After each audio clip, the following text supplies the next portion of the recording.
Ladies and gentlemen, nice to see you guys back. I was busy last 3 days. I was playing in a tournament, Amsterdam Chess Open 2025 in D1 group, and at the end I ended up 3.5 point, which is not too bad, not too bad.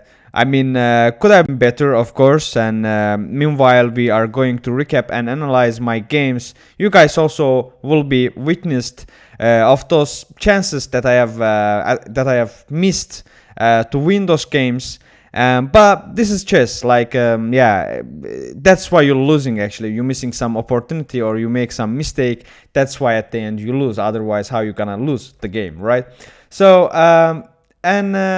also, actually, I didn't start really nice way, not the best way to tournament. I lost my first round. In a bit, we're gonna recap that game as well. And but before going to recap the games, let me give you really a short summarize of this tournament. This was really great tournament, and also the one of those things that made this tournament special for me and unforgettable. And okay, I used to stream in some Rapid and Blitz tournaments, but streaming in Classic Open tournament is totally different experience. And this was my first Open Classic tournament that I have been participated as a streamer. Beside of my chess-wise, I mean as a chess player as well. But I was really happy to be there as a part of this huge and great and one of the like maybe even warmest tournament that I have ever participated.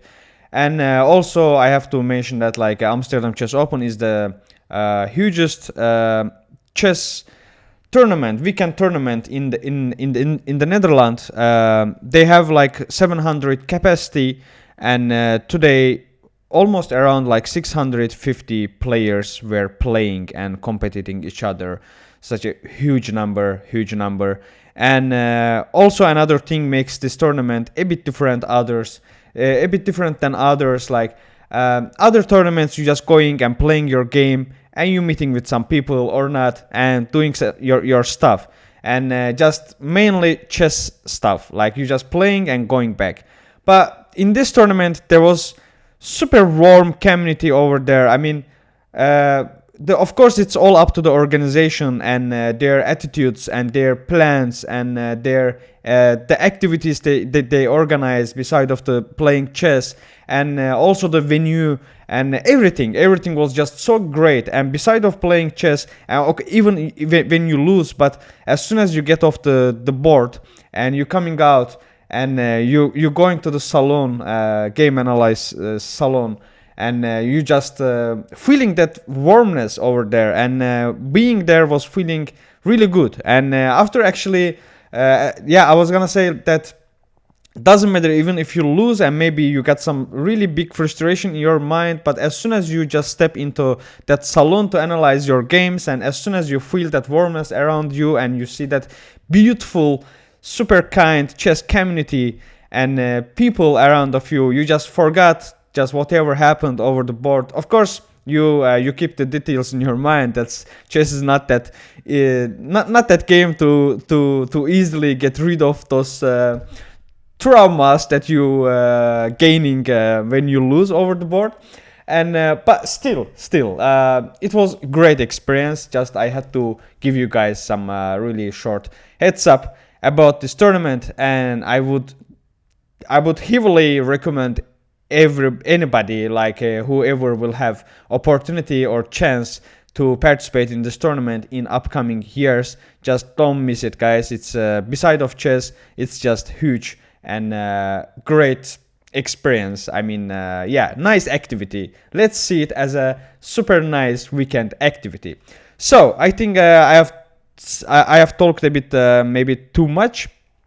Yeah, this is my group. As you can see, Pulva Maxim from Poland, he made just a 100% score, like 6 out of 6. He won all the games. And the Krot Town and Shahid Vankayala following him with 5.5 points, which are also great. And they shared first 3 place. And where am I? Where am I? Where am I? Where am I? Yes, and 33. I have finished this tournament as a 33rd one. Anyway, but it was okay. And let's go actually, and let's see what happened in my first and second round. Let's see. Here we go. I was playing in first round. I was playing against Claudio Gubitta. Claudio Gubitta from Italy.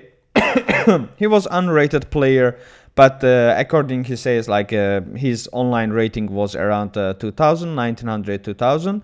So I actually will play against a lot of unrated people. But actually who has a pretty high rating as online. They just didn't participate in enough FIDE rated tournaments. That's why they don't have a FIDE rating yet. But don't think like they don't have rating. They don't think like they are just really low rating players. No, they were playing pretty good chess.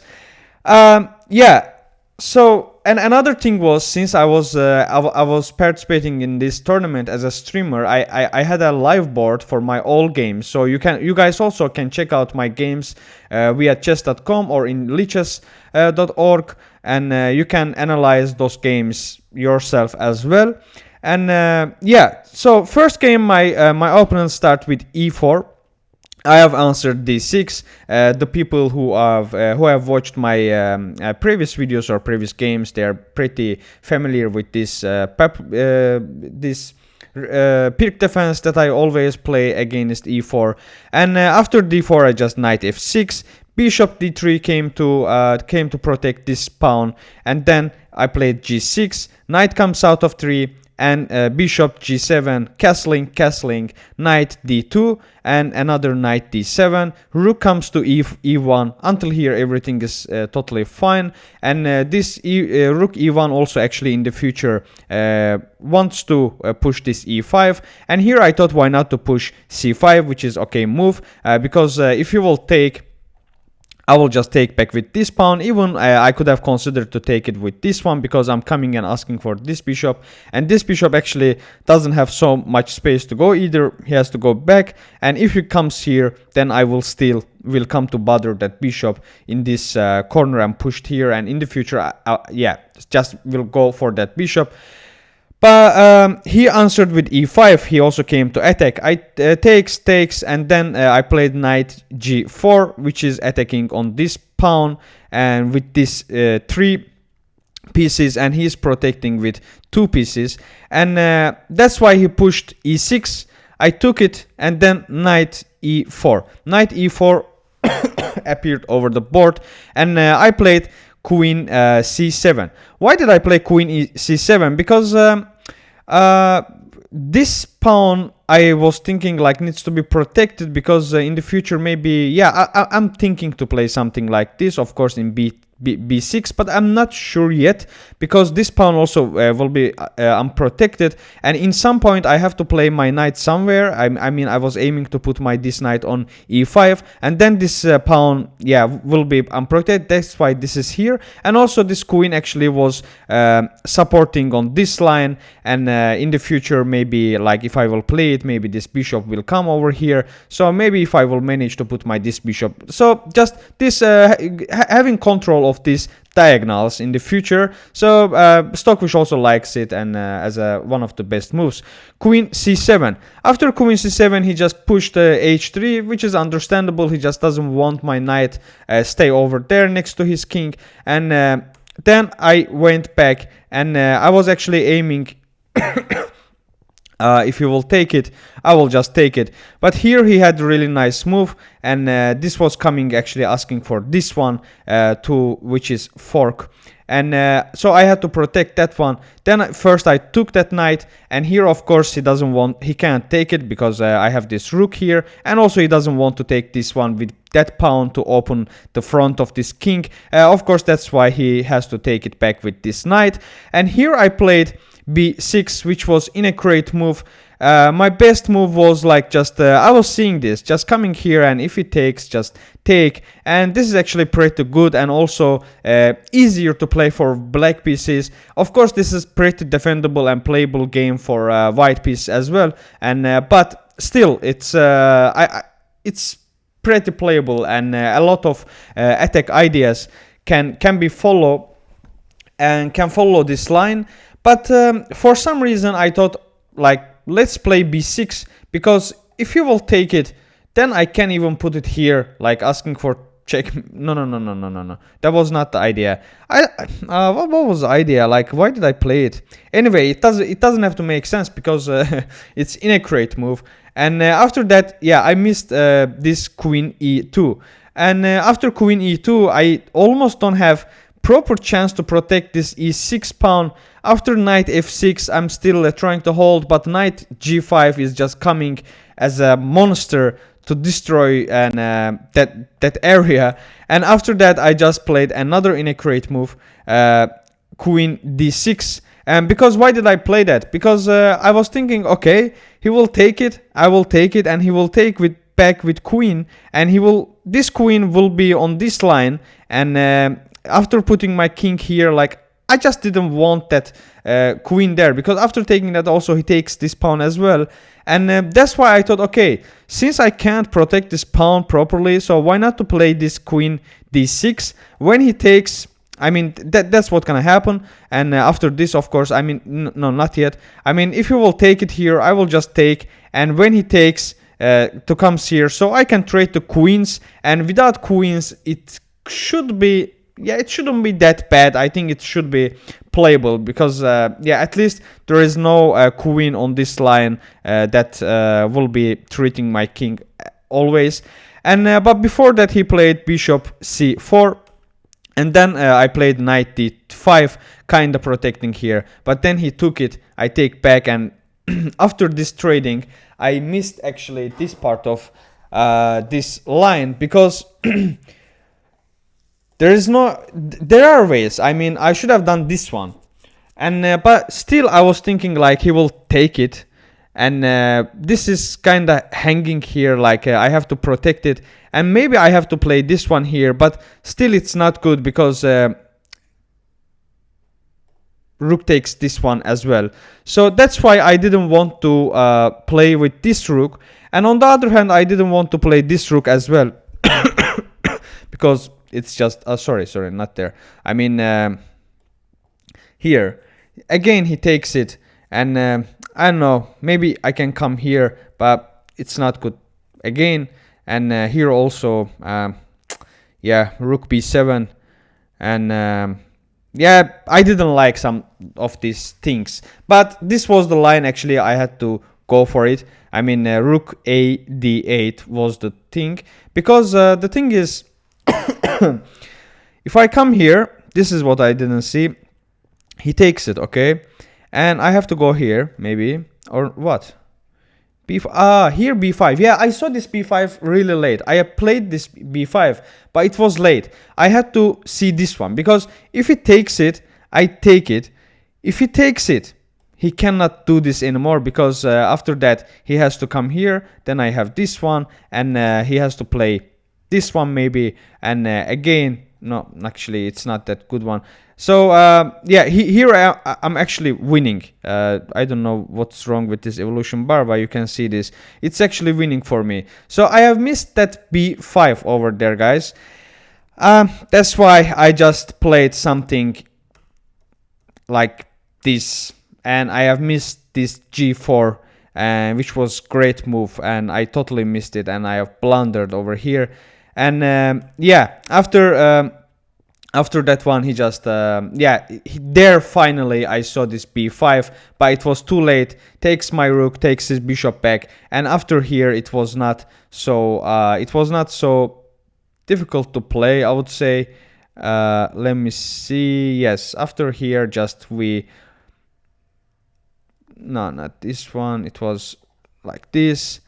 And after here, like here also I made kind of mistake because I had to take it with rook, and I thought like instead of taking rook, let's take it this one, so this will be kinda yeah, will be kinda discovered check opportunities. But of course after that he just like something like this happened, and yeah, so this didn't work out. But instead of that, if I could have taken it with my rook, then it could be like his only winning move is king f4, and after that I can just take this one as well, so I will have some counter attacks. And against this pawn I have some things. I have another passed pawn in the center. I can play this one and try to push it in the future, and this pawn is stoppable at the moment, so should be fine. But I missed it somehow, and after that, like this followed this way, and here also just totally bad moves. And here I like he just sacrificed his rook, but that pawn is not stoppable almost. And after here I just resigned, and I lost my first game. And since I lost my first game, so I have in second game I have played against a bit lower rating Roman Coshkun. It was great guy. That was a great guy. If he is watching this video, I'm just sending my greetings to him. And it was great game. I played c4. He answered c5. Knight c3, knight c6, g3, a6, and bishop comes to g2, and then e6 appeared. Until here he played, I would say, great, but he was played a bit scary. I mean, he was a bit, but also I didn't play actually best until here. And after here, just yeah, just regular moves, regular opening setup. His biggest mistake was actually here I thought he's going to long castle, because it's already like almost 8 moves that we played. And look at here, like his mistake is like he kinda underestimated and delayed the safety of his king, and he just let his king stand in the center. Meanwhile I'm coming to open here, and that's why actually I thought he's going to long castle. That's why I played d4 to open here up, and sorry. And so even if you will long castle here, let's say, it's totally bad actually, because after this I can just play bishop f4, and this needs to be played. And yeah, bishop x d7, d6, and queen takes back, and then I can play just e5. And yeah, this is not good. This is not good at all. And maybe he needs to go here, but it's just totally, yeah, in a bit I will just I can push this line as well. So long castle was not making sense after this d4.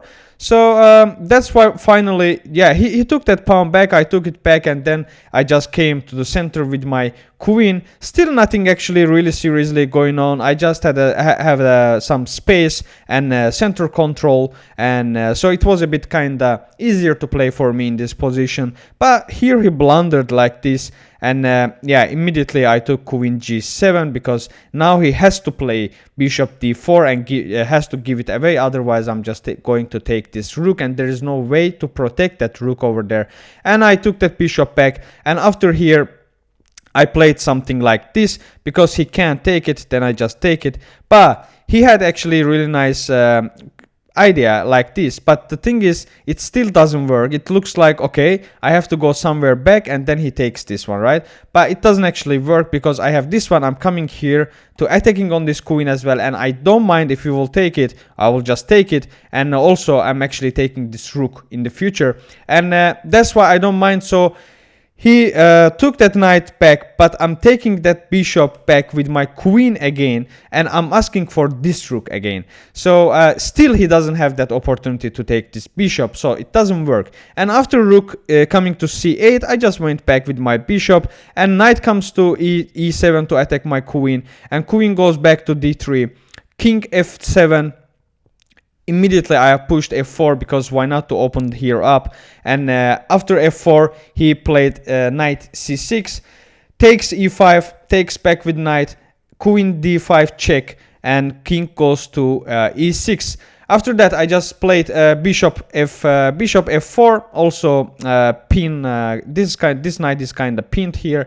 And after that, he decided to trade the queens, which is totally fine for me because I'm piece up. I have one more bishop, which he hasn't. And then I played rook c1 because I'm totally fine to trade everything. And after here, he didn't want to give away his last rook, because after that it was just gonna be winning for me. And after here I just put my bishop f5, also attacking on this pawn, and he pushed h6, and here I was actually aiming to bring my king here and take this pawn and let this pawns just walk and win this game straightly.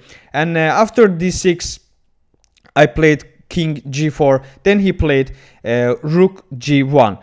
Rook g1 makes sense, like I can come here and then he takes this one, but it's still doable. But since he gave me this lion, I immediately played rook c2, and actually I don't mind. I can even give away these pawns, but still I will be collecting these pawns, and also I will have some attacks from back rank. And yeah, h5 was making sense, and when I take that pawn, he took the g4. But when I go to take when I go to the rook c6, and he came back to protect that attack to b2 pawn, but after taking this he cannot take it, and there is no way to defend this position. It's just going to be winning for me easily. So that's why he just resigned in this position.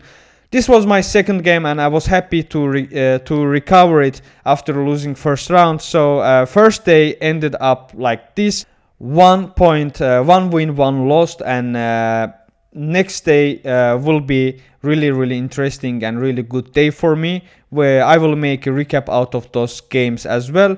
If you don't want to miss those things, those games, stay tuned. And also you can actually, since I have live streamed all those games, you can actually find those streams in my channel as well, and you can also see actually the emotions that we had during the game and during these moves that have been played. And yeah, I will see you guys soon with new recap videos. Till next video, try to survive, take care of yourself, don't forget to like the video and subscribe to my channel. See you, bye bye.